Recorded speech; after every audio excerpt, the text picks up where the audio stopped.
Guys तो अभी हम लोग पढ़ने वाले हैं प्रेमचंद पे। प्रेमचंद जो ये क्लास 9th की दो बैलों की कथा पे है, इनकी ये रचना की गई है, दो बैलों की कथा। तो प्रेमचंद के बारे में कुछ हम लोग जानते हैं। प्रेमचंद का जो जन्म है वो सन 1880 में बनारस के लमही नामक एक गांव था, वहाँ पे हुआ था। इनका वास्तविक नाम जो नाम कहते हैं वो धनपत राय था।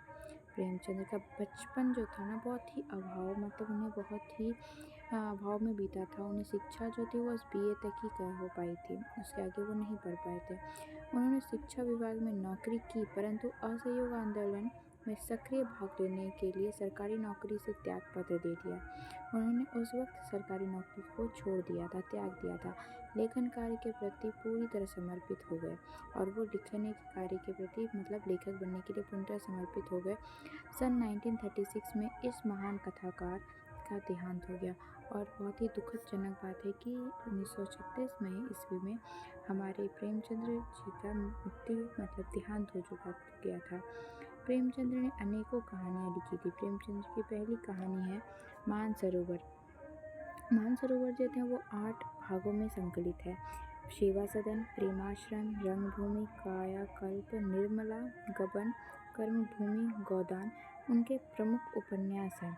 उन्होंने हंस, जागरण, माधुरी आदि पत्रिकाओं का संपादन भी किया है।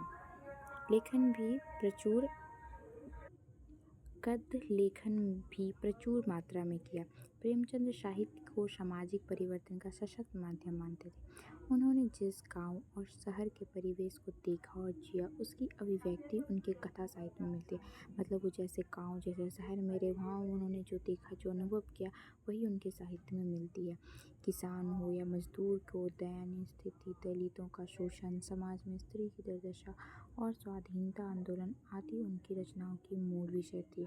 उन्होंने जो स्त्री की दुर्दशा थी, जो मजदूर थे, जो किसान थे, जो उनकी दयनीय स्थिति थी, मतलब बहुत ही खराब स्थिति थी, दलितों को जो शोषण होता था, ये सभी पे उन्होंने लिए अपनी रचनाओं का मूल विषय में लिखा था।